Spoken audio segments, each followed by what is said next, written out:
Assalamu alaikum wa rahmatullahi wa barakatuhu. Welcome to the episode number 8 of the podcast Journeys from the Quran to Conversion. My name is Gabriela Mondragon and I feel very happy to share with you some reflections on the learning of the Quran and Arabic language.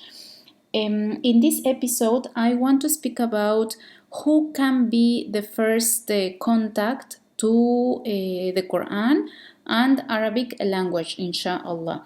The information that I am going to give you is coming from the interviews that I did with the sisters of Mexico and Colombia who are who are in this journey of learning the Quran, tajweed, tafsir, Arabic language. They are either way, they are students. All of them, they are students, but some of them they reach a point to share as well some of the knowledge that they have already. So.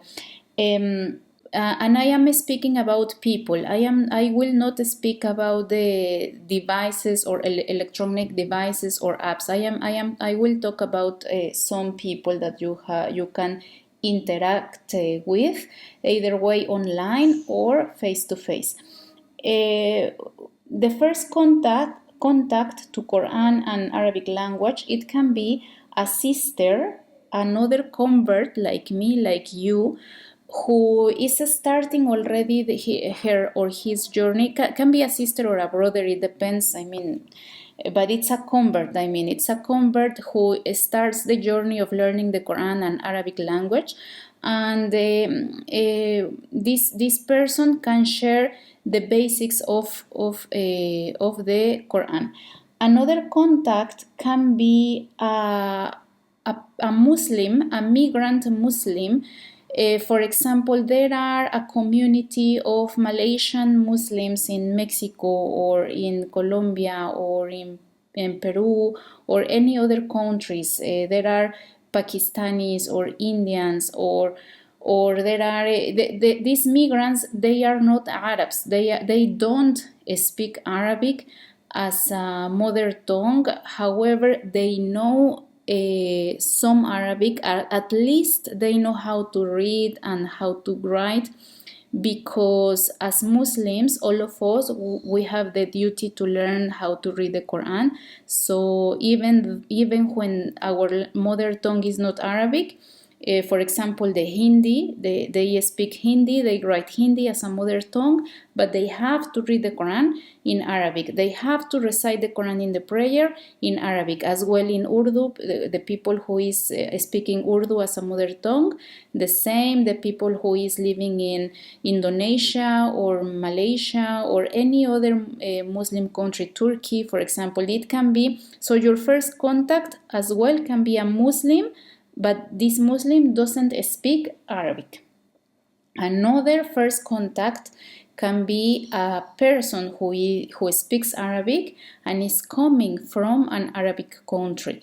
So you can learn the basics also, or some knowledge from this person.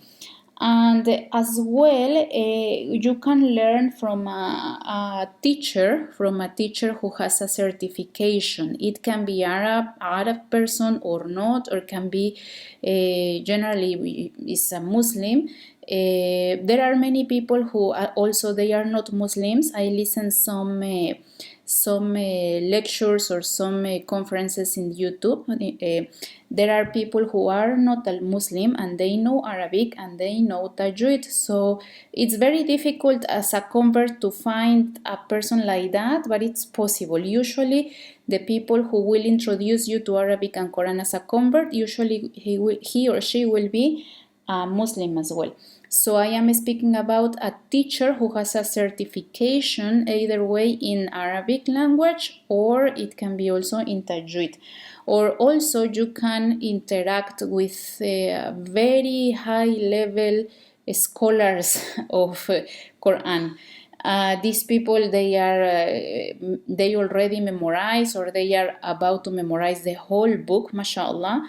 And they have a deep knowledge on grammar, and they have a deep knowledge of morphology and so on. And this type of person also can be your first contact to the Arabic language and the Quran. Now, what I want to speak about, and it's very important, and the things that the sisters in the interviews that I made, they told me about, it's about the ideas and the prejudice that we have around these people, this 1, 2, 3, 4, 5 type of people who can be our first contact to the Quran and the Arabic language. For example, they say, when it is a sister like me, for example, I know already Quran, I am a convert Muslim, and then suddenly another new Muslim come into Islam, and I want to share some of the knowledge that I have, at least Alif Bata, at least Surah Al-Fatiha, something, or some methodology or something. What happened here is that sometimes the very new Muslim converts, they have the idea that what can I learn from another convert? What can I learn the knowledge that this person can give me, it can be wrong or can be this or can be that. We have a prejudice. As well, we have the idea that as Latin American people, we cannot share our knowledge. We cannot teach. Because we don't have the main language, because we don't speak as a mother tongue, because we don't have the correct accent, etc., etc. So when this is a misconception. Another misconception, it's about a Muslim who is a migrant. For example, somebody who is from Pakistan. The half at least of the sisters that I interview for the research, they told me that the first contact to the Quran and the Arabic language, it was actually a Pakistani sister. With a born Muslim, it can be Arab or not. For example, it can be from Malaysia or from Arab country. Once they are Muslims and they know the Quran, the conception or the idea that we have is that we can learn from them a very good Arabic, a very good pronunciation, that we can really understand very good. We can have a very good basis from them. It can be, yes, true that there are people very, very well, they already know very well how to teach, even how to do the sounds, the correct sounds according to the letters, according to the tajweed, and so on. But actually, it's not always true. Sometimes we are finding even the Arab people, the people who is speaking Arabic, they don't have the correct tajweed. Anyway, the best thing to do is to accept the knowledge that they can share with us, but always taking in consideration that there are always more to learn, that there is always something to correct, something to improve. Some of the sisters that I interview in the first book, which is Seeking for Religion, that I published in Editorial Maktaba, and the second as well, they are reporting that they meet Muslim men, for example, Arabic Muslim men, for marriage or for something like that. And they are thinking that this man, they know a very, very good Arabic, and they know how to read the Quran, and they know very well how to perform, for example, all the rituals in Islam. But it's not always like that. It's not the people, when they are even born Muslims, all of us, we have to study Islam, and all of us, we have to study, to give time to the Quran. The knowledge of the Quran is not coming as a magic just because you are speaking Arabic or just because one person is speaking Arabic. We need to give the time to do that, and we need to make our efforts in any place of the world that we are living in. And when you are finding as well a teacher who has a certification, or for example, a scholar, there is a difference between a teacher and a scholar. A scholar is a very high level of person who can teach you, a person who already memorized the Quran, who has a grammar, morphology, tafsir, sunnah, Quran. This is a high level of a person. We call it a scholar. And a teacher is a person who has knowledge, it has a certification, he can teach, but not always memorize the whole Quran, not always know all the deep tafsir, for example, no? Anyway, both of them, they have a very good basis and a very good knowledge for teaching us as converts the Quran, Arabic language, tajweed, Islam in general.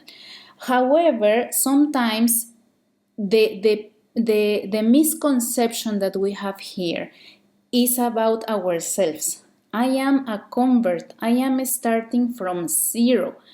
I am not able to stand or to keep my with this type of teacher who is a very has certifications, who has a very high level of understanding and the knowledge of the Quran, and I step back. I will not go with this teacher or with this scholar to learn as a first contact of Quran and Arabic.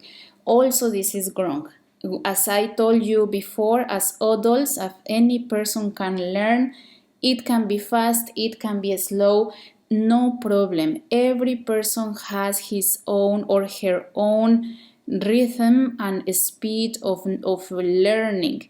And my suggestion here is, when you meet somebody who can share with you the knowledge of Quran and Arabic, accept that knowledge that this person can give you, always with a question mark. There is always something to improve.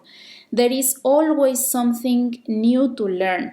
There is something that even when it is a scholar, when he or she is a scholar, there is something that that person doesn't know, because only Allah knows everything, right?